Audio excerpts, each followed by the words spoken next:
Good morning, everybody. I just have a quick technical question.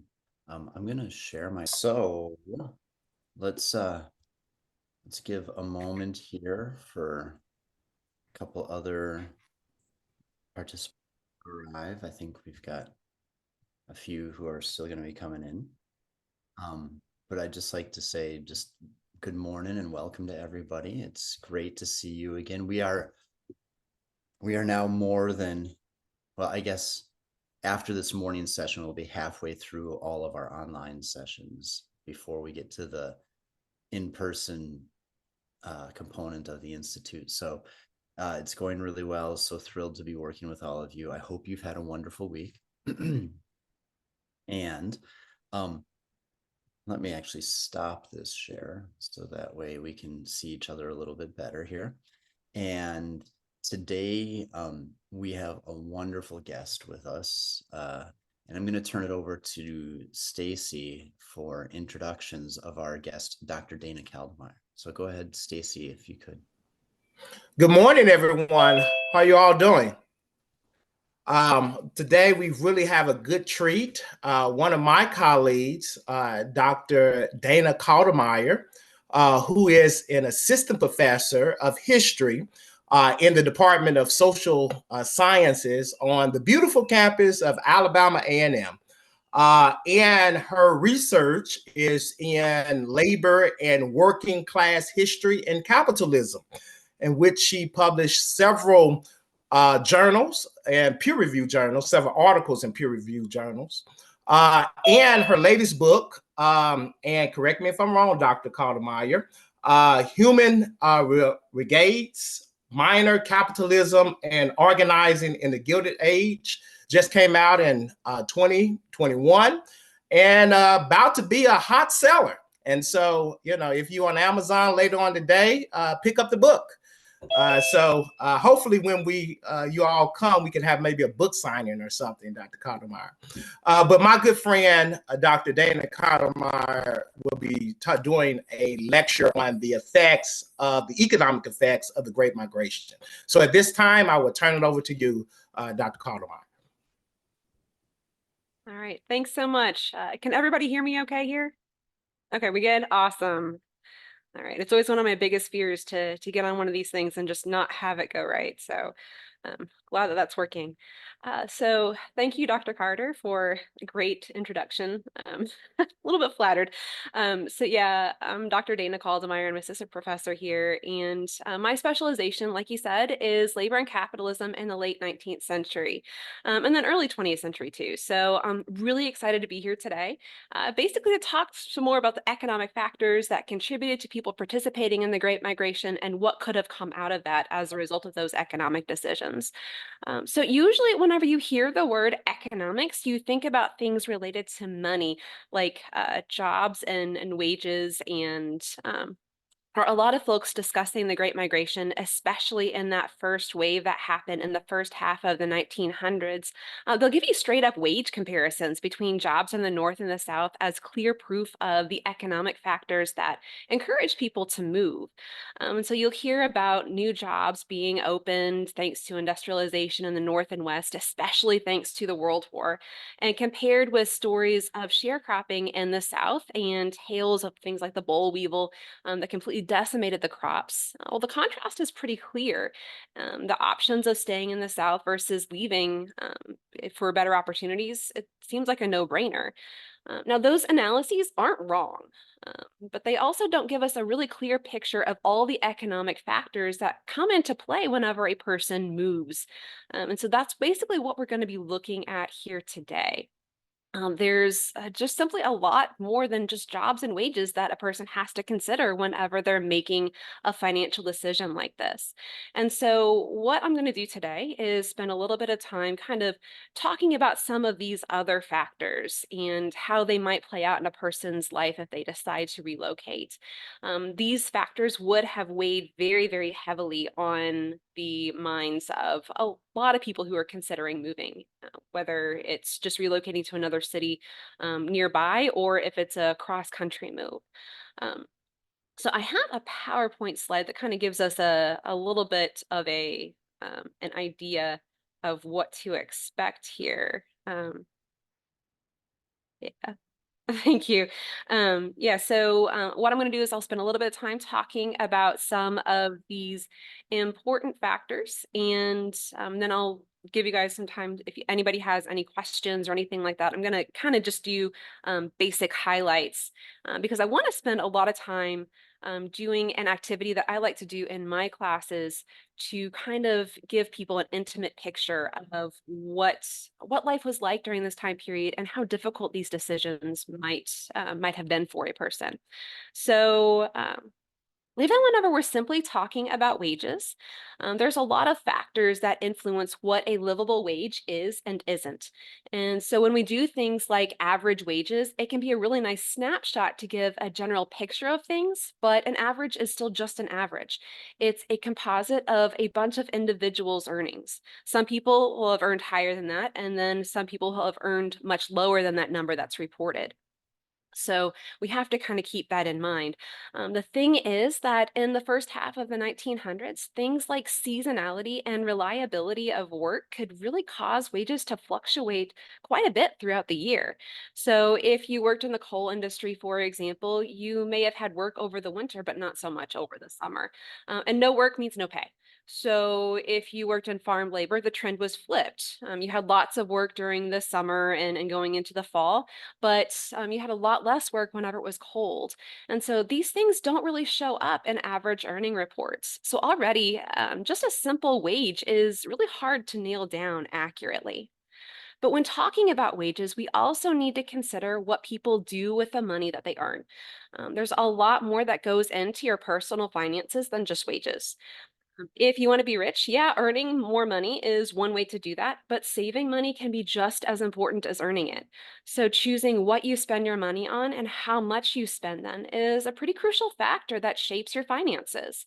And so we'll be talking more about that in a minute, but for right now, I just want to kind of keep us focused on a big picture on basic costs like the cost of living. So, for example, today, the cost of living in Los Angeles, California is not the same as Huntsville, Alabama. So, a straight wage comparison between two cities can be really misleading.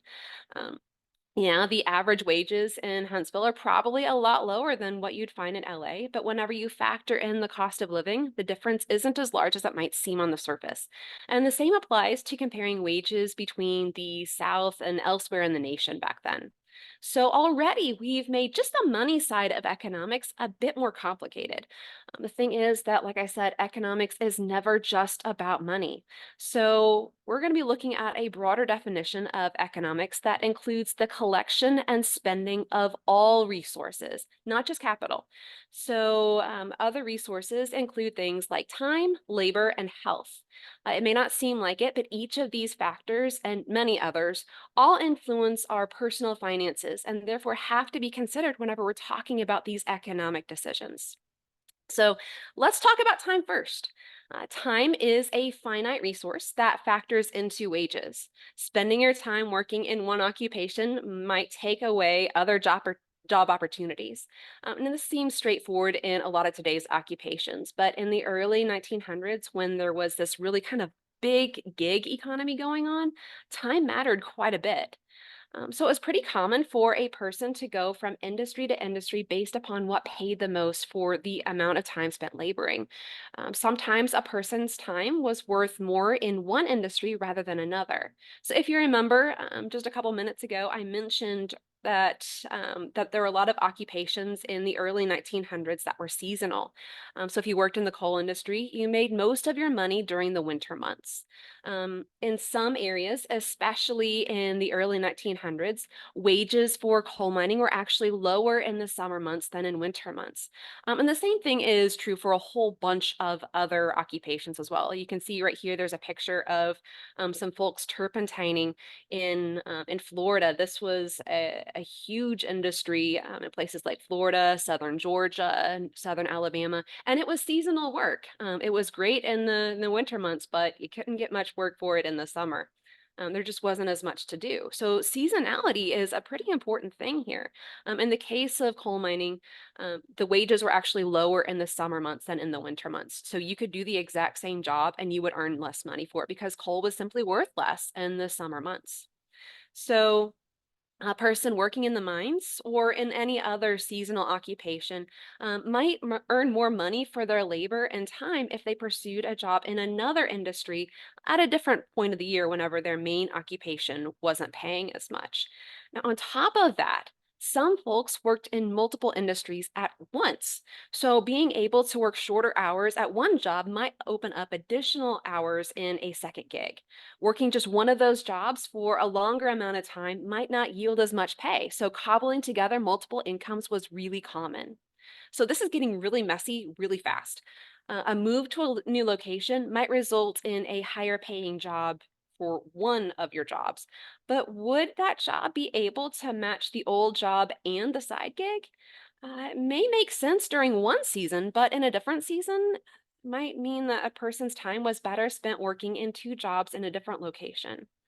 So, what this means is that a lot of folks living in this period really saw an occupation and even a move to a new town as something that didn't have to be permanent. They're constantly making these decisions over and over again. What made financial sense in the winter might not make financial sense in the summer. And a person's economic decisions regarding where and when to move were often shaped by this. And this is a really important thing to understand. Often, whenever we talk about the Great Migration, we picture kind of a one time deal, people moving up from the South for new opportunities.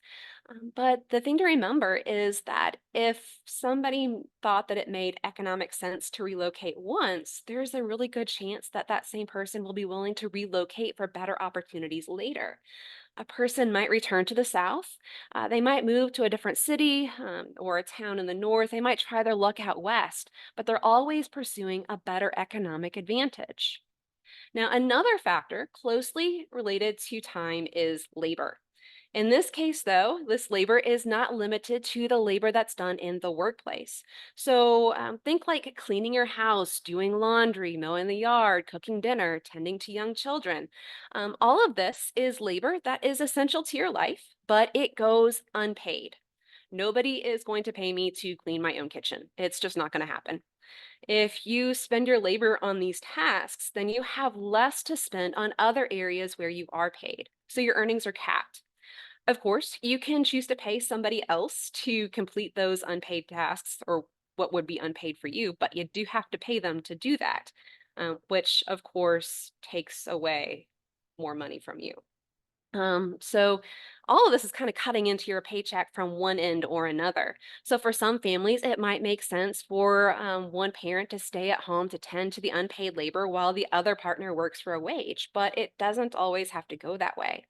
And this is where the resource of labor gets really interesting because it's not just the labor of a person and their partner that need to be considered here. It's the labor of the entire network of family and friends. If a person had relatives or friends close by, then they could also count on their labor. So back then, it really wasn't uncommon to have extended family members living with you. You might have an aunt or an uncle or grandparents, and you'd all live in one house together. And that was the common way to do things. And so those people living in that house with you could help with that unpaid labor, cooking meals, cleaning, and so on. And I mean, if you think about it, even today, having someone watch your children while you're at work can be a game changer for family finances. So this is no different from back then. And so, this is where we see how saving can be just as of an important factor as spending. If you have to spend either your labor or your money on something like childcare, it's going to affect your personal cost of living. Leaving a place where you have a community that you can share in the unpaid labor then can be a huge expense. Even if you are moving for higher wages, those wages may not offset the savings that you lose if you don't have access to friends or family who can help handle your unpaid labor. As a result, labor as a resource is a pretty important economic factor that shaped a lot of people's willingness to relocate during the Great Migration. You wanted to make sure that you had good connections in the place that you were moving to, especially if you were relocating your entire family. You did not want to go at this alone. Those connections are crucial. Uh, Another important factor here that I really want to talk about is health or well being. A high wage might be great, but the wage matters little if a person has a high likelihood of getting sick or injured on the job. But this category extends a lot further than safety in the workplace.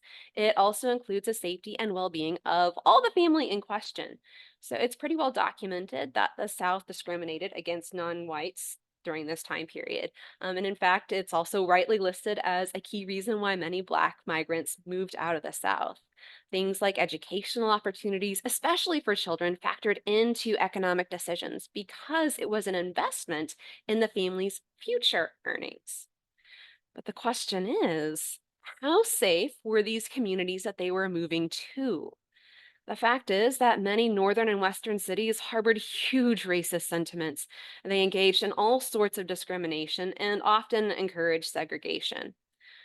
Poor white and immigrant communities often saw new arrivals from the South as a threat. And when those tensions boiled over, a race riot could and sometimes did follow. So the summer of 1919 is a good example of this. During that year, communities in places like New York and Chicago all exploded in racist violence. So yeah, it's true that lynchings weren't as frequent in places like the North as they were in the South, but they did still happen. And moreover, whenever we're talking about lynchings, we're usually talking about extra legal violence that was reported and recorded. These numbers don't really account for things like unfair arrests, police or militia brutality, and they, of course, don't account for acts of intimidation that went unreported out of fear. If tensions in a community could explode to the level of rioting at different points in history, then it's a good indication that there was always a decent level of hostility present, even in these northern and western communities. So, when Black Southerners moved to new communities, they were usually moving into a region where they were unknown outsiders to the white and immigrant communities. Now, it's a lot easier to hate a person that you don't know than it is to hate a person that you do know. And a simple mistake could result in devastating violence, your children being threatened, job loss, home being burned or bombed. And these are all things that happened in the North and West. There were rules to living everywhere for people of color during this time period, and simply moving into the wrong street could have disastrous results. Now, of course, the South was not a bastion of safety and equality during this time period, but for a lot of people who lived where they had grown up, they knew everyone, and most importantly, they knew the rules of the region. That familiarity has a pull that is tied to finances. It almost becomes a devil you know situation. When you look at relocation as an economic gamble, sometimes it makes sense to stay. Now, this racist hostility directly influences personal finances in a lot of ways. First, of course, you can't make much money if you are injured or die, whether it's in a workplace accident or a result of racist violence. If you're run out of your house due to riots or other violence, you risk losing everything. Second, the discrimination also limited the number of types of jobs, and just the number of jobs available to Black laborers. That includes in the West and in the North. There weren't always wide open opportunities there. In fact, in some regions where Black migrants traveled during this period, wages available to Black laborers went down over time because of the competition for jobs between Black workers. In the 1920s, when labor unrest was particularly high, Black workers could often only find work as strikebreakers. Now, this was an old tactic that employers used to make it difficult for workers to unionize. Since the 1800s, employers used white workers' racism and the desperation created by racism in the hiring process to pit Black workers against white ones. A lot of Black workers tried to avoid strike-breaking situations whenever they could because of the danger associated with it. Not only was this a temporary gig, but it also intensified the hostility primarily white locals had against new arrivals, which often resulted in additional riots. Black strikebreakers were often brought in by companies to help end a strike, but in the local communities, these new arrivals were seen as a source of conflict. Their mere presence was already a serious offense. In one case, white and immigrant striking workers descended on a Black work camp in Illinois. They chased men and women and children out of their homes and into the woods. many of the Black workers were actually honoring the strike themselves. They weren't working in the job, but it didn't matter since in the minds of a lot of the white and immigrant laborers, all Black people were strike breakers as far as they were concerned. And with that understanding, they opened fire on Black workers' homes in the middle of the night and chased the men, women, and children into the woods. Now, that story happened in the late 1890s, but stories like that were a dime a dozen back then. And those stories definitely made their way into the South and weighed heavily on the minds of potential migrants. Do you move? Do you move your entire family? Or is it safer to stay in a familiar place where you are better connected and know the rules? So that kind of gives you an idea of some of the aspects we need to consider when thinking about economic factors that contributed to the Great Migration. We need to keep things like this in mind when thinking about how these might cause a person to decide whether to choose to relocate or choosing to stay. No two situations are alike here, and what makes economic sense to one person, um, it might not make sense to somebody else. And so that's what makes it so difficult to describe the decisions and the results of those decisions from this time period very neatly. So we're not going to be neat about it. People are messy, and history gets more fun the messier that you get. So I have an activity, like I said, for us to do that will hopefully kind of help hammer that point home. But before we dive into that, I want to take a second and answer any questions that you might have.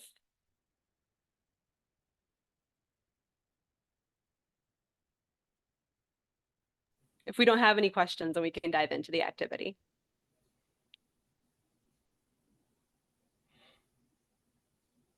Dr. Codemeyer, Yes. I have I have one question. Were there any conflict between other migrants that were coming from other countries in terms of wages, competition of wages? Absolutely. Yeah. So for a lot of what we call new immigrants, so people coming from Eastern Europe, so think kind of places like the Balkans, places like Russia because of the revolution that was happening there, all the refugees from World War I, they're all coming in at the exact same time, and they're coming into those cities at the same time that you have those migrants from the South moving up north. And so a lot of times they are competing for the exact same jobs. In a lot of cases, because of how racism worked, typically immigrant workers tended to get a little bit higher paying jobs. And sometimes they were more likely to get the managerial positions where those managerial positions would have never been available to somebody who was Black in America. But they were still classified as people of color as far as the North was concerned, and so they still faced a lot of racism.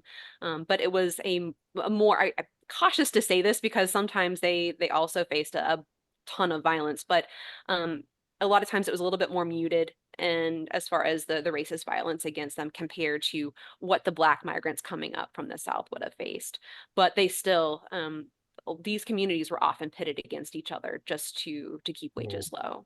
Yeah, it's a great question. My question actually, I know, right? We're asking the questions. My question may come later on, but were there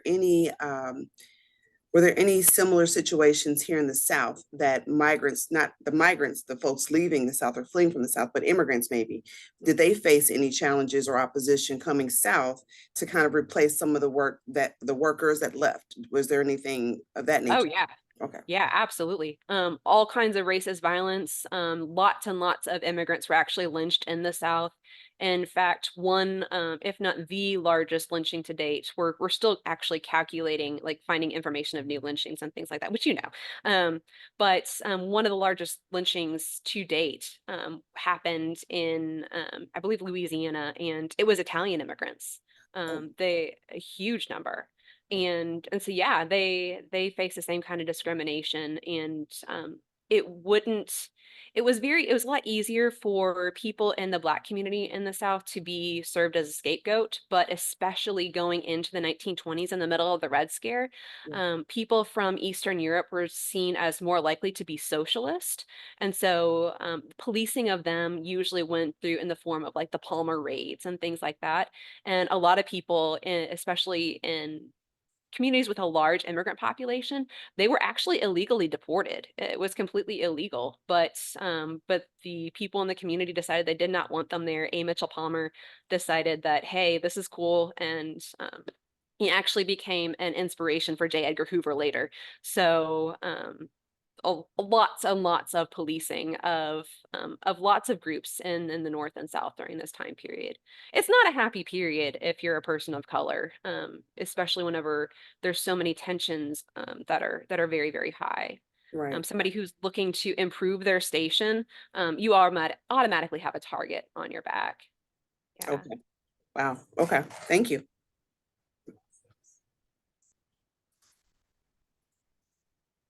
Any other questions?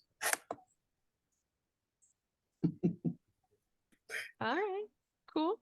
Well, then we can move into the activity. I am a historian, and so I love primary sources, and I really think that kind of gives an intimate picture of what people experienced in any given period.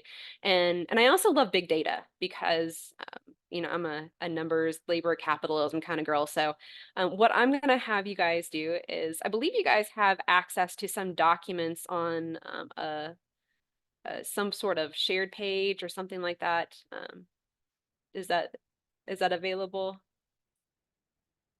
Or I think I could share them here too, but Did you by any chance send them to Veronica, and were I they did put a couple days ago. Oh, okay. Things have been kind of hairy around. Oh no. Well, it's okay. I think I can share them via Zoom. I have a couple web pages and then a couple documents. So I always have a plan B. Here are the links to some of the sources. And actually, I can forward this to people's emails as well. So let me do that Awesome. too. Okay, cool. So here are 3 of them. And then for let's see, I've never attached anything via Zoom. I'm not sure if you can send an attachment by Zoom. So the 3 links you put in the chat work? They're good? Oh, awesome. Great. So that works. And everyone should have the documents into their emails. Okay, the attached. Okay, that's Yes. wonderful. Then I won't try to command Zoom to do things that I don't know that Zoom is capable of doing. I'm sure it is, but I am not technologically savvy whenever it comes to that kind of thing. So there's a couple more. I think there's 5 documents that, in addition to these 3 sites that are in the chat, that I'd like for you to take a look at. Some of them are maps, one of them's a song here, and then some of them are actually oral interviews from people who actually decided to move north, and they describe what actually happened to them after they relocated. I think both of the people relocated to Philadelphia eventually. So what I want you to do is just kind of look over the documents provided. You don't have to look over all of them, but review 4 or 5. Some of them, it won't take you very long. Other ones, like the Monroe Work website, if you haven't ever been on there before, that one will suck you in. I've been aware of that website for years now, and I still go in there and just look at it and read all the different stories that are available. But it's very, very cool, and it's a great resource to use in your classrooms as well. Students love it. Review some of these documents. I do ask that you at least look at one of the oral histories. You don't have to look at both, but at least look at one of the oral histories and a couple of the sources. And then as you read, think about how these sources might reinforce or challenge your perceptions of the Great Migration.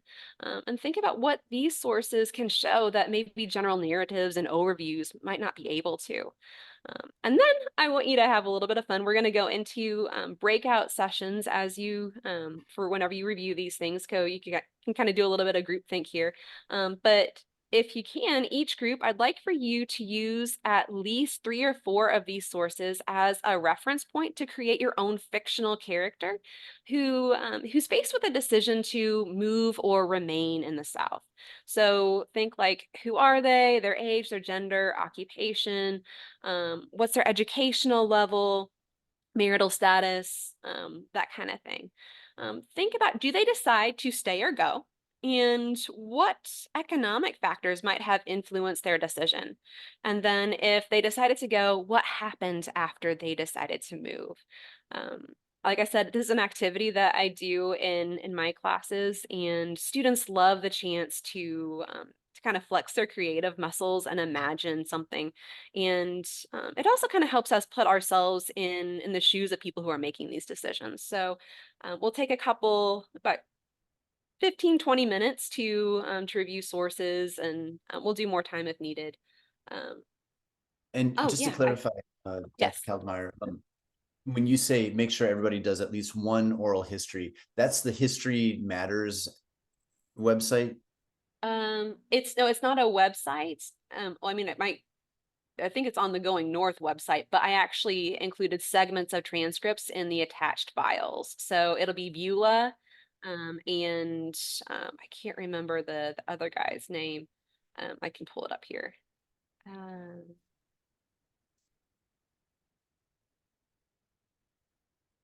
Beulah Collins and James Plunkett. Okay. Mhm. All So right. those And are the two. that's all right. They're Okay.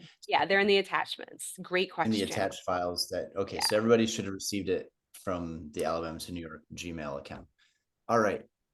Fantastic. So at least look at one of those and then other sources as well. Yeah. Those oral histories, they're the longest ones. I think James Plunkett is like 8 to 11 pages long. Now, there's a lot of weird spacing there because that's just how transcripts work whenever you're looking at oral history transcripts, but it is intimidating. And so you don't have to review both of them if you don't want to, but they are riveting, absolutely fantastic interviews. So definitely take a look at both of them whenever you get a chance, but maybe only look at one now if reading isn't your thing. But we're all teachers here, so maybe you want to dive into that. So but yeah, we can go ahead and break into breakout sessions and then reconvene here to kind of talk about our characters. So let's take you said let's take maybe, what'd you say, 15 minutes? 20 minutes, yeah. 15 to 20 minutes to review the documents, and then after that in the breakout rooms collaboratively create this fictional character. We can do that, yeah, absolutely. All right. All right. Yes, Lisa, I got you. I'll send it to you. Great. Thanks, Veronica. Okay. And so would you like me to create the breakout rooms now? That would be amazing. I don't think I have that capability. I've been Yep. trying to play around here, but And I'm just going to forgive me. It'll take one moment here, and I'll create them.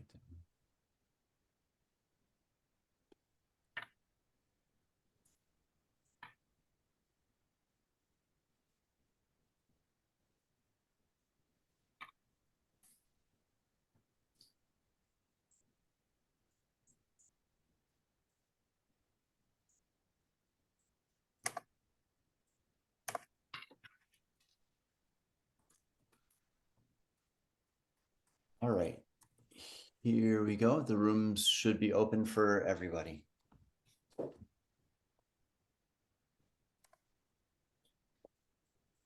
And if you have trouble getting into your breakout room, please let me know.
Right. Welcome back, everybody. Welcome back. I hope you had a chance to dive into some of these primary sources to familiarize yourself with them, perhaps for use in your own classrooms later on. And I hope you were able to engage in some creative enterprise here by generating the characters from these primary source documents. Dr. Kaldemeyer, I'll turn it over to you, and I'll share your debrief screen here. So welcome back, y'all. So this part, I just like to have us, kind of take a second to kind of share, the characters that we created, but then also to kind of pull in like bigger points for reflection that we might have coming out of reading all those different sources. So anybody want to share anything about the characters that you created or anything like that? Any brave souls? Hi, I'm Kamaria. I hope group 2 chimes in because this was very collaborative. These are not my ideas at all. We just kind of bridged them all together based on the resources. So here we go. We created the character Dorothy Luke, who is in her early 20s. And she decided to move north from Savannah, Georgia to Philadelphia, Pennsylvania. This is after her husband, Charles, and Dorothy's brother moved north already to set things up for the family. So the women in the family stayed back because Dorothy was expecting at the time, and the guys moved up north to get everything set up. So the plan was after the baby was born and baby Luke, because they didn't have time to name the baby yet. Now that baby Luke is born, they decided to move up north. And we know at the time that even though there was mob violence and lynchings happening, there were fewer reported deaths, but they thought that the odds of going and facing the cold would be much better.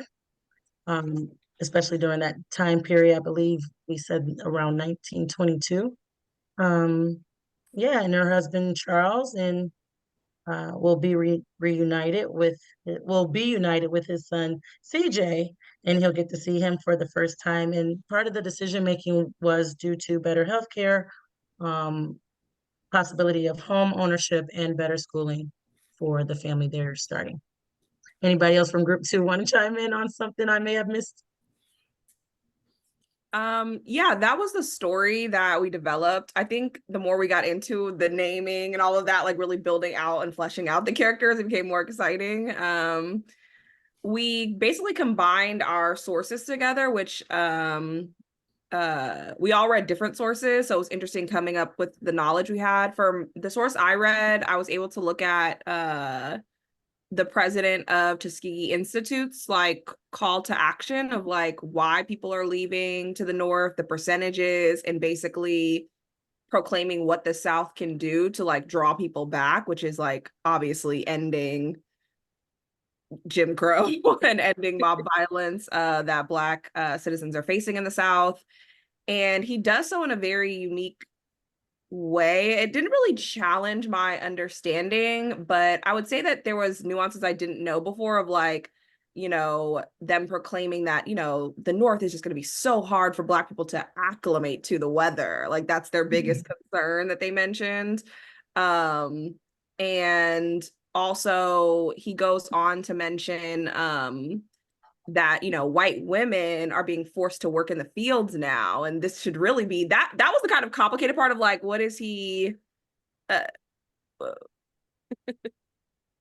how is he building his argument of like this should be a concern for white people because white women now are forced to work in the fields, that's why you should treat Black people better versus. So that was an interesting like part where I was like, why did he say that in this editorial? But yeah, I think that was the complicated understanding part of like, well, why were they mentioned? Yeah, you always have to consider that audience who he's writing to, and that's, Booker T. Washington is making similar statements in the early 1900s whenever they're talking about how to improve race relations in the South. And of course, the only answer is just stop being so awful. But that's not very well receptive sometimes. And so seeing something written like that and seeing how they're actually playing that game of politics can be a little bit eye-opening. I know. Yeah, these are great observations. Yeah. Lauren came up with the idea to have some type of visual where it was a person, like maybe silhouetted, and then on both sides, one side would have the pros and the other side will have the cons, and you have the perspective that way. So that's how Lauren actually we started the story when she came up with that idea. That's such a cool idea. I might steal that in Yes. future things, just so you know. That's so cool. Uh, Any other groups want to share out, or I know this is a hard act to follow. Well, I wanted to echo on the idea of the white women. I read James Plunkett, and he talked about how in the South, or where he was from, the white people didn't want him to leave because they thought that the only reason why Black men left was to go up north to get white women. And I thought that was just super odd. It was like a big it was really a big deal, like he said that it maybe was a page of conversation about they thought we were going up north to get white women, and he said that's not true. And, but, it was just really odd. I really didn't understand the obsession with Black men going up north to get white women. And that's why you should stay down south and be Anissa, could terrorized you, by us. what source was that you drew that from? James Plunkett, the interview. Yeah, it's one of those oral interviews. Yeah, that fixation. I mean, if you look at the South and all the different lynchings that are taking place, there's this kind of association or assumption among a lot of white folks in the South that somehow Black men, all they ever think about, all they can ever do is just want to be with a white woman. But here you see it kind of playing out in just this absolutely bizarre line of thinking whenever you talk about moving north. And yeah, he fixates on it for a while just because he's just as dumbfounded by this as we are. It's a fascinating interview. Yeah. I This, think maybe, oh, I'm sorry. Go ahead, Eric. go ahead. Go ahead. No, I was going to say, if you always think about like racism in terms of like psychology, and is it because the white men had obsessions with Black women, Mm, and maybe that's what they were putting their own, they're transferring, I guess, I don't even know the term, but transferring yeah. their own dark, I don't know, whatever. Projecting. It was weird. Yeah. Like projection of, Yes, we projection. lust after, we run after, we take advantage of, and we think that maybe on the off chance, there's probably someone else on the other side doing that with our women. When in fact, there was not necessarily there was more of a domineering effect for white men at that time. Like, okay, we are the ones at the top of the food chain and everyone else is just, just whatever the meal is, maybe appetizer, you may be the full course, but whatever. But yeah, I think it was definitely a projection of that. And that was part of how they could amplify the fears of whites in the South and anywhere to feel that way. Lauren says Ida B. Wells does a really great job calling that out. So yeah. Absolutely. Yeah. Jumping back to the discussion earlier when we're talking about this fear that white women were going to have to go work in the field, reminded me of In Warmth of Other Suns, just that story with Claude, let's see, I've forgotten, Claude Neal. But a sense of this mob starts going around and just killing every Black person they come in contact with. And you have one landowner who's sitting there, with his shotgun on the front porch, ready to protect the Black people. And he's also, the white landowners are sending cars to pick up their workers and sending, hiding them, trying to keep them safe. But then his reasoning is, basically you need to stop because we need these people. Like he's protecting his financial interest. And so it was just kind of one of those moments where you're looking at it and going like, okay, what a heroic deed. And then, you know, you dig a little bit further and you go, oh, that's even more sinister. But it just anyway, just reminded me of that part of the book. Yeah, yeah. You see that kind of thing playing out in a lot of different places, especially in labor relations. Oh yeah, Hope made a great comment here. They didn't care about Black people, only Black bodies. Yeah. This idea of Black bodies doing specific labor. And you see that both in the North and the South, where it's almost like it's a currency. You know, paying people of color less, that gives you a better bottom line for your own personal profit. And then whenever danger happens, like a violent strike situation or something like that, um, a lot of times these company owners would try to protect their interest by protecting people of color, but that does not mean that they're racially enlightened or anything like that. In fact, like you said, it's an even more sinister kind of thing because they don't actually care about the well-being, only as far as they're healthy to go into the workplace. Yeah. Was there anyone from group 3, that was Leanne, Lisa, Mira, Nikki, or Raven, who would care to share what they've come up with? Okay. So, so I'm gonna make a non-fictional, I'm sorry, a fictional character. His name is Euless, and Euless decides to come to Cleveland, Ohio, because he was invited to go to a revival at a church, a Pentecostal church, and that was something that that Black people did. They often travel for revivals. So Euless decides to come to this Pentecostal church where he meets this woman named Willette, and he takes her out on a date. He likes her a lot, and they start dating. He's traveling back and forth from Cleveland, Ohio, to his hometown, Lilburn, Missouri, where it's a very, very small town where as a kid he picked cotton. He grew up with 11 brothers and sisters. So as he returns back to Cleveland, Ohio, he wants to pursue even more with this woman. And the pastor of the church convinces them to marry so they won't be living in sin and having babies out of wedlock. Therefore, he decides to propose to this woman named Willette. Meanwhile, he's still thinking about a woman that his high school sweetheart that he loved back in Lilburn, Missouri. And he is conflicted because he wants to have this life with this woman in Cleveland, but he also often has his mind on his high school sweetheart. He decides to marry the woman in Cleveland, Ohio named Willette, and therefore start a family with her, having 4 kids with her and building a home in Cleveland. Meanwhile, he starts his own business, very lucrative, a roofing and construction business, and meanwhile thrives in Cleveland, Ohio. At this time, 5 of his brothers and sisters decide to move to Cleveland, Ohio, and they start their families and so on and so forth.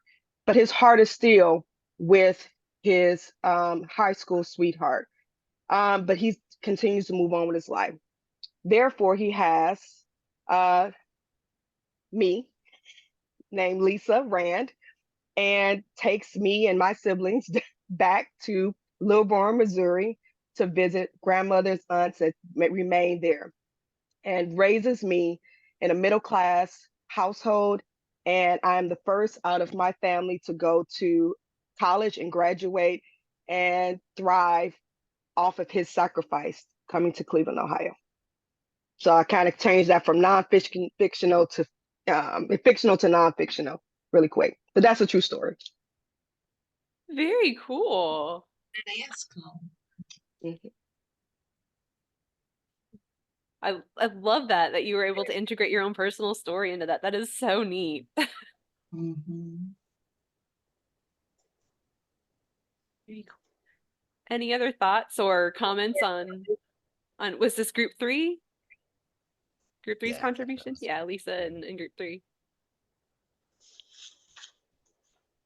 Well, something we were talking about was like how sort of the theme of today is the economic motivations, but how many like different motivations there actually were that were intersecting. Like in Lisa's story, there was this love story that then ended up like also working out economically because of the roofing, the business.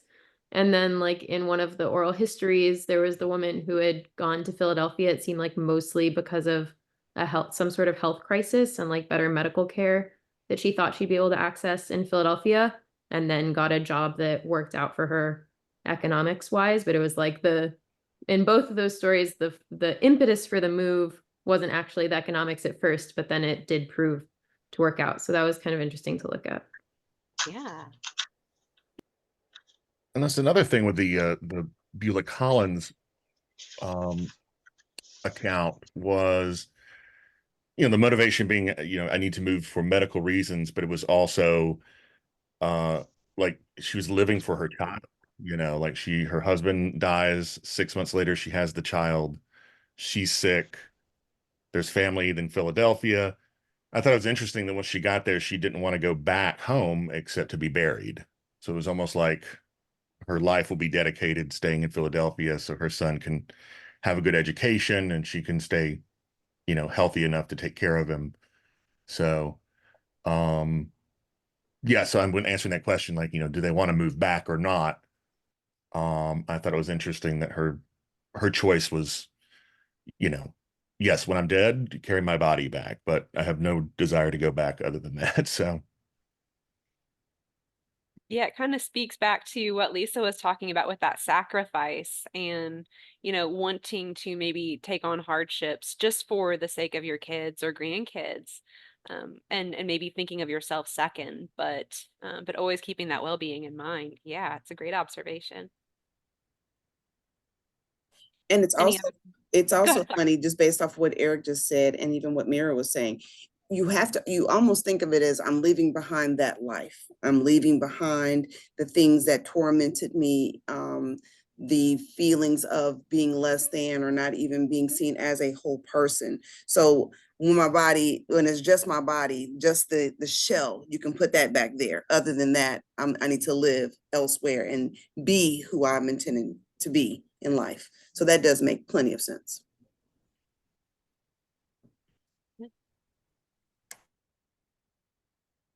It also kind of speaks to this idea of like a connection still. She still feels connected to the South, even though, she's living her life somewhere else, but that South is still something that is a part of her somehow. And that's yeah, Nikki just said you can bury my shell back there. Wow. Like, yeah, that's this is still like, I'm connected to this, but I'm moving forward here, and the me that is me needs to be here. Yeah. One of my colleagues lost her mom back in February, and she's always lived, or at least her mom's has always lived here in Huntsville for at least her entire adult life of 60 plus years. And one of the things that her mom wanted, one of her last wishes, was to bury me back in the country. So they went into Morgan County, deep into Morgan County, and buried her at the family plot. So it almost becomes like her reckoning was like, okay, I'm going to go back to be with my family in that way. Spiritually, I've gone, but my body can rest with the ancestors essentially. And so that's why I said that, because I've seen that also with a lot of folks up north. Like, when my family they want to be buried with their family, and that's in a completely different state or a different part of the state, and completely removed from the urbanness of death. Like, I don't want to be with people I don't know. I want to be with the people I have known. And so it's just that reconnecting to the roots. But again, who I want to be and who I need to be has to be somewhere else. Yeah, my father said the same thing. He said, Lisa, you know what to do. You said you go bury me next to my mother in Lilburn, Missouri. So I'm responsible for that burial when he passes away. I just keep thinking about this idea of push-pull factors, because I think so often I had thought of them really as about a moment in time. So in the moment of decision making, you're factoring in the push and pull. But I'm thinking now about the way in which those are ongoing and unending, right? That it's a constant push-pull. And it makes me think about at what point, if ever, through the generations, that pushing and pulling ceases. Mm. I wonder whether it ever does, right? But really just thinking about the inherently dynamic nature of that. Is there anyone from group 4 who'd like care to share that there's the final group here, your creation?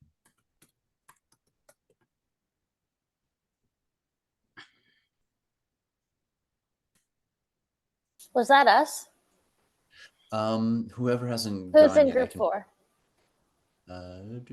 Group 4 is Rebecca, Sansriti, Sarah, and Wilma. Yeah, I can share. So I think one of the things that we drew the most inspiration from is just like this experience of decision making. And so we created a fictional character in his early 20s. He's sort of weighing the decision to stay or to go. He has siblings that have fled prior to him. We didn't get a name or specifics yet, but he had siblings that had already left and siblings that were still there. And so he's sort of making the decision for himself to stay or to go. And in terms of like the different economic factors, the most obvious ones to stay were community and safety and familiarity. And the most obvious ones to go were higher wages. But he learned from his siblings who had already fled that like, so he learned from his siblings that had already fled. One, he actually has community in the north, likely in Philadelphia because his siblings are there. So that might change the factor. And then in terms of higher wages, there's so much, we decided this is like during or right after World War One. So there's so much competition created amongst Black migrants and immigrants that the higher wages might actually not be that much higher because one, the cost of living is much higher in the north, but also because there's so much competition for the same jobs that those wages were driven down.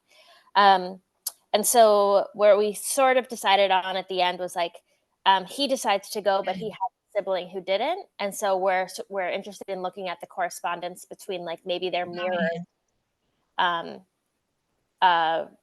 reflections on what's going on in the north and what's going on in the south.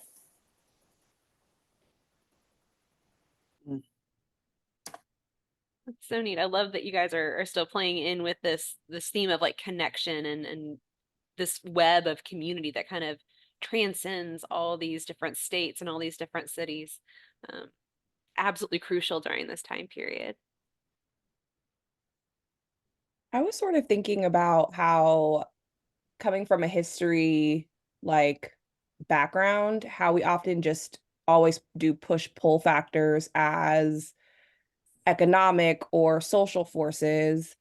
And I'm wondering now after this conversation, like, how do we push our students to think about the humanity in all of this? Like, what are you being pushed away from? So like your siblings, your family, how is this a huge way of not only migration but true family separation, right? So you might not grow up with a lot of cousins in the same way that you might have if you are able to stay together. And so I think someone just mentioned the chat of like, does that push pull ever go away? But even deeper, I guess the answer would be no if you're separated from the people that you love because you're forced to be, right? Like through sheer force of will. So I'm thinking about something of like how we can present that to students as like, what are the lasting emotional or cultural community effects of this push-pull factor? Yeah. I mean, that's a great question to ask.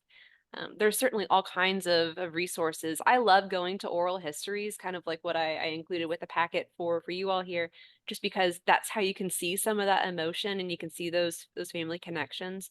But, and I'm sure you guys are going to learn about this if you haven't already in a few weeks, but even like the development of music in the 1920s and 30s, it came out of this emotional connection. People were homesick and they wanted to play songs that were familiar to them. And with the advent of the radio, now you could broadcast tunes from home, and so it made people feel a lot more connected than they had been in the past. But it keeps those emotional connections alive too. And so I think that there's all kinds of ways that you can kind of tap into that in the classroom.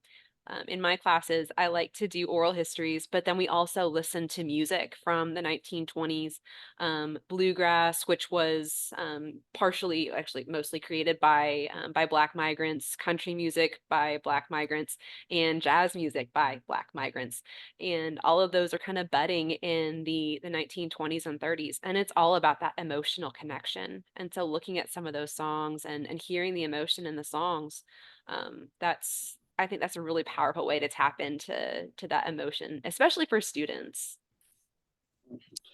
Yes, can I piggyback on what you just said about the music as it influenced the Great Migration?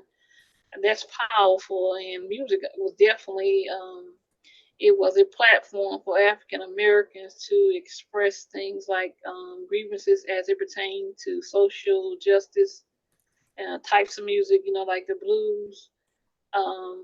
It often portrayed, songs of things like economic disparity, discrimination, while, gospel provided, I would say, a spiritual solace that gave African Americans hope for a better tomorrow. Yeah. And all just kind of gets packaged together. Yeah, go ahead, Eric. Yeah, I just wanted to, this was kind of a mind-blowing thing for me, and that was the report on Klan activity. And it kind of blew my mind because, I've grown up in Alabama my whole life, and my middle school, high school years were, in a part of Alabama where like KKK headquarters was, like 2 towns away. So I mean, even in the early 2000s, we would see like, this kind of active Klan incidents. And I guess like I've always just thought of like that's a thing in the South. But looking at the data and kind of at a glance, I was really shocked to see that like seems like Pennsylvania was in the number 2 slot for total events. I mean, you still have like Texas at 216, a lot of the southern states, but there was also some, some surprising activity. Ohio, Michigan, Indiana and Colorado were 2 strongholds of the KKK in the 1920s. Now, they're not all just targeting, they're not targeting Black Americans in a lot of these cities. It was actually a reaction to immigrants coming in as well. Okay. So there's different flavors of the KKK during this time period. But if you had an unfamiliar Black person in the community, the KKK would ride for that, like anywhere. Yeah, yeah. Yeah, I'm actually going to include a really cool website in the chat here. I don't know if some of you guys might be familiar with sociologist James Lowen. He did a lot of research on what are called sundown towns, where a person of color was not welcome after sundown. Kind of goes back to the idea of appreciating Black bodies for work, but not for anything else. You were allowed to come into the county to work during the day, but you had to get on out before the sunset. And a lot of time we associate that with the South, but this is actually an interactive map that shows you every single state in the United States that has that we know for at least have some evidence to indicate that it's a sundown town. And the lists for each state are it's a little bit horrifying to be honest, but it's something that kind of hammers home that point of just how unsafe it could be for a person of color who is automatically labeled as an outsider as soon as they set foot north. So it's something interesting to think about. I would also like to add that Indiana, some of the earlier laws for the state or leaning into statehood, they prohibited Blacks from really even taking up residence in the state. You had to have a sponsor of sorts, and it had to be someone of serious prominence in the community that was white and that could vouch for you. And if you did anything wrong, automatically they're going to look at them and say, well, you vouch. But that was an early part of Indiana history. So I only know that because someone shared that. And I was like, well, I did not know that. But to know it now is almost like, okay, so for Indiana to be a stronghold for the KKK makes perfect sense. You know, it was a hotbed, and it was actually right for that because the laws had already permitted, you know, isolating or restricting access to the state as a whole based off of color. So I need to say that, I don't know, I didn't see Beth in the chat, the group today, unless she's here, but that is something that, you know, not all people know about. And unless you are a historian of such, so. Yeah, Ohio and Illinois also had similar laws to Indiana, specifically in like the 1820s and 1830s. Yeah. Yeah. Indiana became a state and was that 1815 or 1817? Oh goodness, my fourth grade teacher is really going to be disappointed in That's me. okay. Mine too. I know it was the 18 teens, and I remember it's 19th state, but I don't remember the exact year. See, Alabama was statehood 1819. I think we were just a couple years before that, few years before that. So, okay. Well, that's Indiana's 1816. Thank you. Hey, we were close enough. So yeah, so that makes sense. Any other thoughts before we wrap it up? We're a little bit over on time. All right. Well, I'd like to thank Dr. Kaldemeyer for joining us, and I'm going to just quickly stop my share here, and I want to share something else with you all.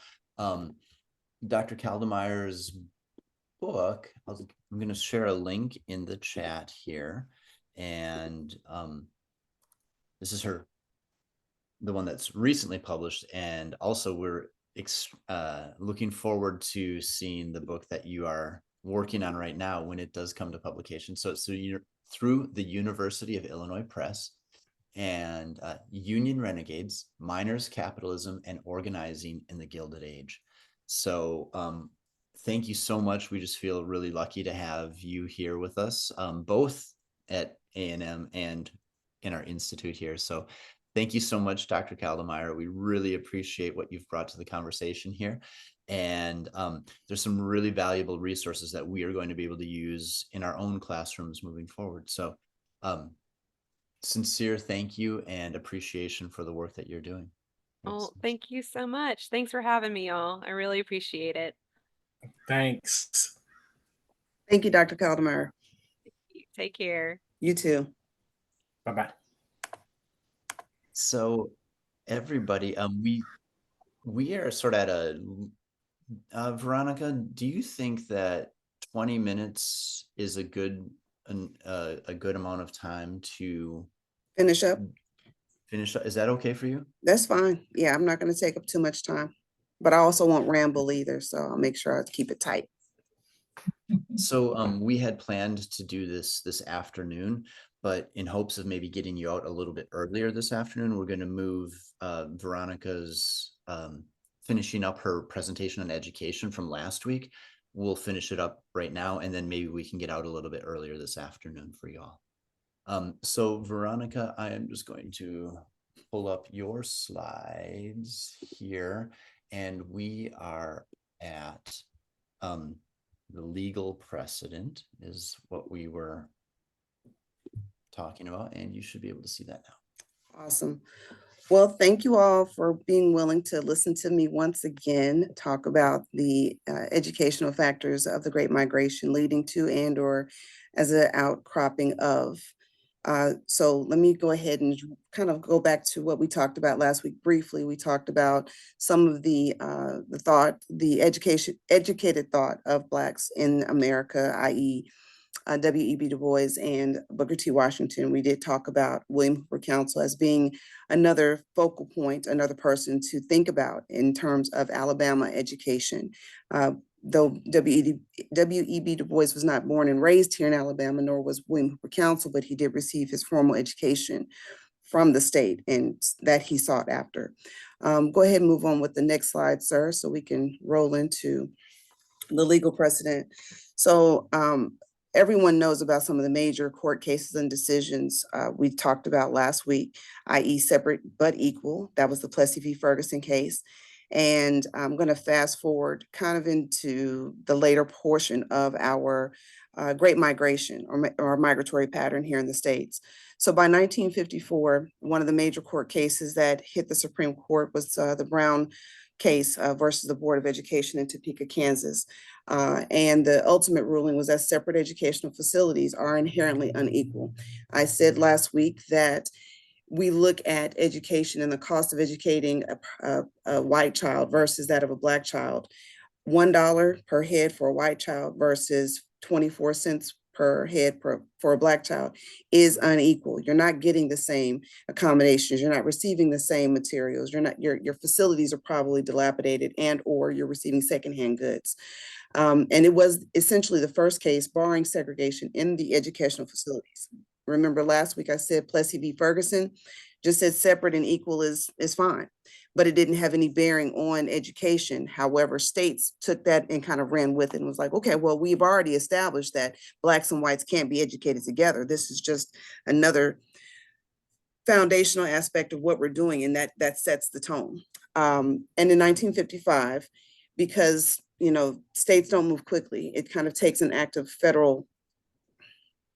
Congress, I should say, a federal movement to make people do kind of the things that they need them to do. So in 1955, the court also ordered that the desegregation of all American schools be done in all deliberate speed. Well, all deliberate speed means what exactly? Does it mean today? Does it mean tomorrow? Does it mean take your sweet time? And a lot of Southern states, i.e. Alabama, took their sweet time. So the next major case, 1963. 4 Black children were the first in the state of Alabama to integrate a city school, and that was here in Huntsville. Now you see from 1954 Board of Education to 1963, the original ruling 9 years later, 9 years. Is that deliberate speed? Going 8 years from the second ruling. All deliberate speed meant when they felt like it. In 1963, some things were happening here in Huntsville. One of those things was we were kind of looking to receive a federal contract for Redstone Arsenal. Now, for those who've seen the movie Hidden Figures or potentially read the book, Redstone Arsenal is huge as it has to do with the space program and NASA. So A&M, Huntsville was actually looking to receive that contract. Well, in order to receive that federal contract, you have to show that you've desegregated the city. You have to make accommodations for Black and white. You cannot discriminate because that's the federal law. You cannot discriminate. So for Huntsville to be the first, the only reason why we were the first is because of that NASA contract. And the first school system, like I said, in Alabama integrated, and Dr. Sonny Hereford's son was that one child who was the first to get into the school that was across the street at that time from the hospital where Dr. Hereford was on or served in his residency. By 1964, we have the Civil Rights Act, where the federal government essentially granted authority to forcibly desegregate schools. So we have the Little Rock Nine.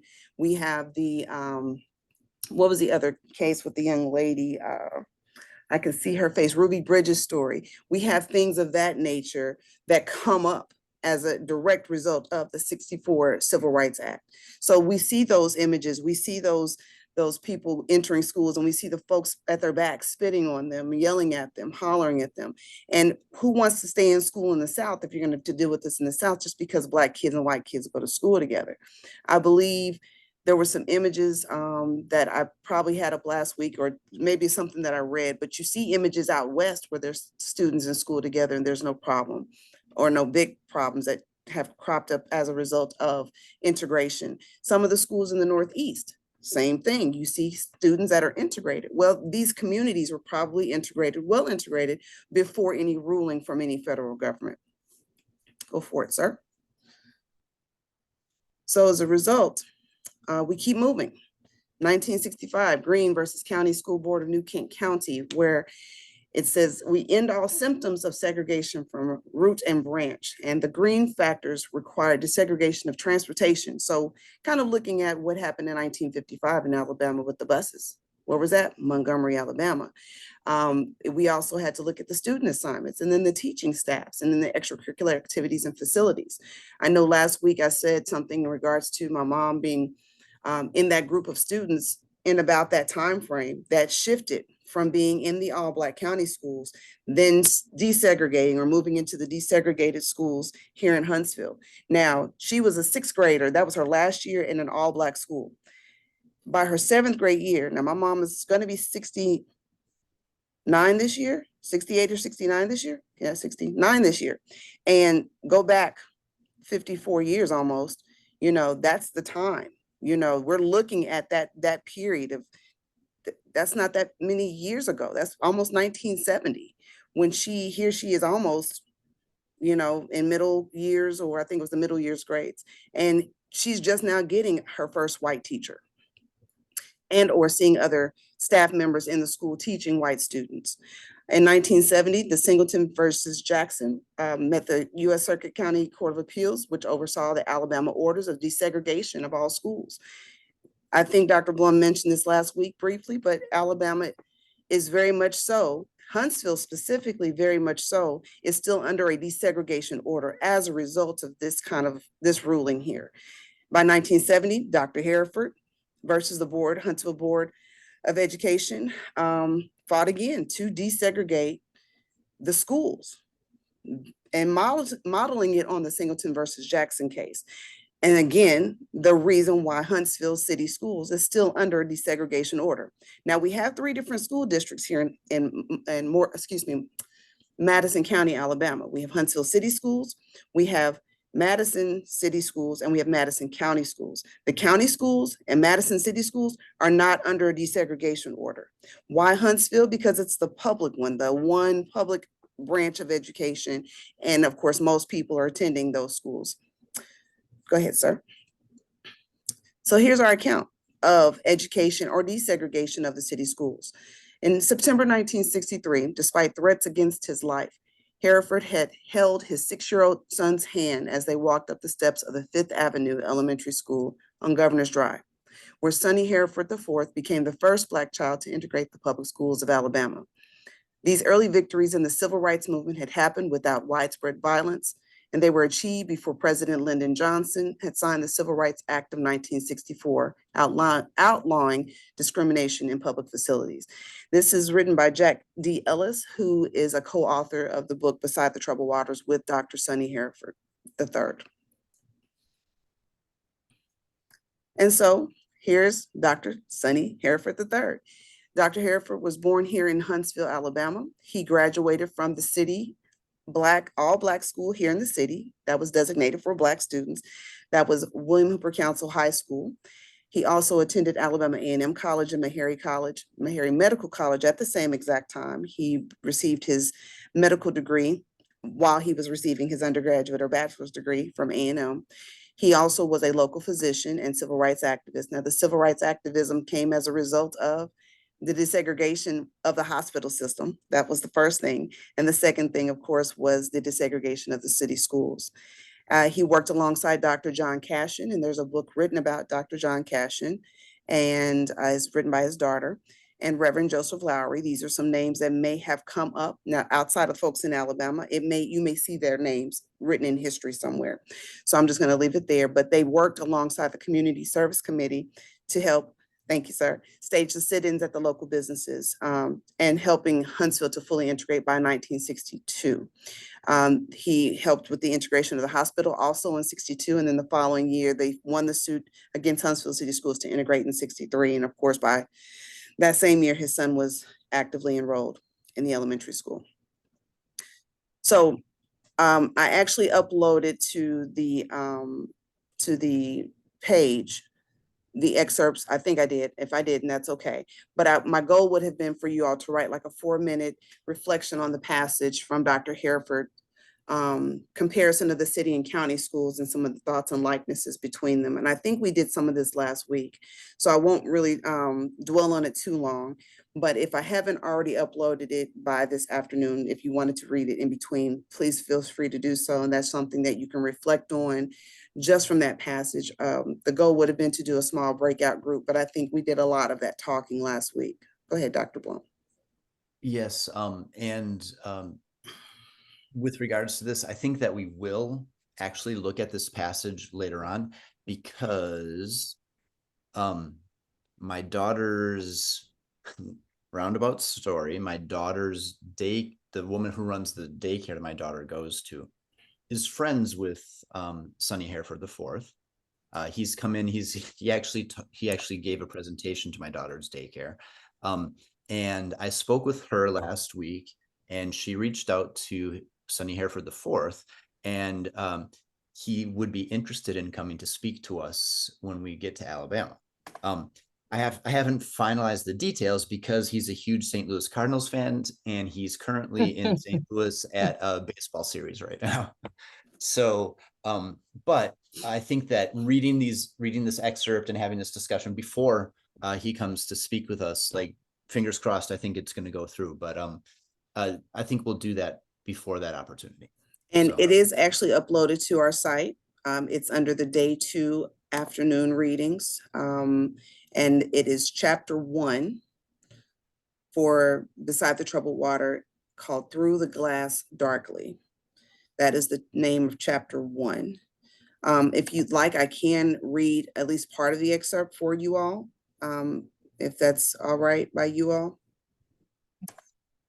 Okay, all right, okie dokie. Well, let me go ahead and put that back up here because I want to at least make sure you hear it. So at the bottom of page 18 is where I'll start. And this Veronica, is, yes. Are you able to share your screen as you read? Heck yeah, I can do that. I think if you give me permission to do so. You should be able to now. Dun, dun, dun, dun, dun, dun. All right. And I'll make this bigger for you all. Okay, thank you, thank you, thank you. All right, I'm starting here. In the fall of 1937, Daddy enrolled me in council school, the only school for Black children in the city. It had 12 grades, and up until the 6th grade, there were usually 2 sections for each grade, and each section would have 40 to 50 students. So in the 1st grade, you'd have about 80 or 100 students total. Every Black citizen of the city who tried to get an education attended council at that time. Ask any Black person around here who's 65 or 70 years of age where they went to school, and they'll tell you this was it. And it was a totally Black school, Black principals, Black teachers, Black students, and Black janitors. It was in September when I enrolled, the day after Labor Day, and Daddy took me himself, leading me around the halls to meet teachers. The location of the St. James Primitive Baptist Church and Parsonage on House Street, which was inside the city limits, allowed my brother and me to give that address as our home address and register at the city school. My brother and I, maybe 5 or 6 other kids living out in the country, managed to slip in that way.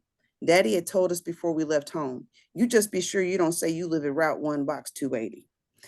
And it was a good thing, because however bad off the city Black school might have been when compared to the white school, it was head and shoulders above the county Black schools, which were a joke. The Black county schools began in midsummer and closed in September for 6 to 8 weeks so the children could help with the harvest. By the time they started up again, with bad weather setting in and no buses, the kids would have missed a lot of classes, and some didn't come back. Those who often did had no desks, no blackboards, and no textbooks. I remember one county school out on Stringfield Road that was little more than a shanty. Other classes were held in the Black churches where the children worked with slates. They baked in the summer and froze in the winter, with only a Franklin stove to warm them, and the wood and coal had to be brought in by the parents. What you saw in most of the county Black schools was usually one teacher with 40 or 50 kids, mainly in the lower grades. At the higher end, you might have 3 kids in the 6th grade and 1 in the 7th. But the next year, these might stop coming so that the highest grade could be the 4th or 5th. That's what you saw in those places. Mostly children, maybe up to the 6th or 7th grade. The higher you got, the less kids there were. So council was a lot better off, even though it sat right beside a dump, right where the Huntsville Public Library would later be built, and the dump curved around the school to a field across the road, which is where they later built the white First Baptist Church in its parking lot. Back then, it was all dump, or what I call the horseshoe phenomenon, since it curved into a horseshoe around the school. And to this day, I don't know which decision came first, to build the Black school next to the dump or to build the dump next to the Black school. And I'll leave it there. But I have uploaded the full first chapter, and I think there's a few other chapters that I've uploaded for your reading pleasure. But it's funny because we're listening to Sunny Hereford document, or at least recall, what the city schools were like in comparison to the county schools. But then my family recollection is not necessarily that particular story. By that time, council training came around. It was the county Black school, but before it was the county Black school, it was a Rosenwald school, which was funding from Julius Rosenwald. He worked with Booker T. Washington to provide centers of education in Black communities. That money from the Rosenwald Fund would be matched with money from the Black community, from the white community, and possibly even from members of the local government, to make sure that there was educational facilities in place in the respective cities and counties or towns. And it's so funny that even the precursor to that is the Alabama A&M's laboratory school. So we always had some kind of education happening on the property that was Alabama A&M, because we were educating teachers. So you didn't have the slates. They probably actually had real materials to use. So his account of going to the Council City School being better than that Stringfield Road location, yes, that makes sense. But that was because that school was not necessarily funded like the others were, or at least had the educational support as a laboratory school at A&M or council training or that Rosenwald school. So those are some thoughts that I wanted you all to at least think about, in kind of relation to the writing your notes. Like, think about his storytelling and maybe compare that to some of the family stories that you all have experienced listening to your grandparents, or, older cousins or older relatives that may have had access to education, but it was very limited based off of the conditions in place. And then, of course, maybe compare that to where you are now. Maybe the city schools where you are now compared to the more affluent areas, what does that look like? And why are those differences in place? And maybe even look at the population of those students. Is it because you are probably dealing with a lower income community of students? Does that have an impact? And of course, that then would relate to the immigrants and the migration of folks in the United States. So those were some thoughts that I had. I'm trying to tie those two things together. So hopefully I've given you what you need for your next task. Veronica, thank you for bringing in the historical, factual, and legal data that we need to understand this concept, but also then thank you for connecting it to personal and visceral, holistic stories. So really appreciate that. And I think that we'll have another opportunity to go into this when everyone comes to campus. And that first day when we do a tour, I think you can show them the site where, until just a few months ago, the lab school existed on campus, and it's been demolished. Absolutely.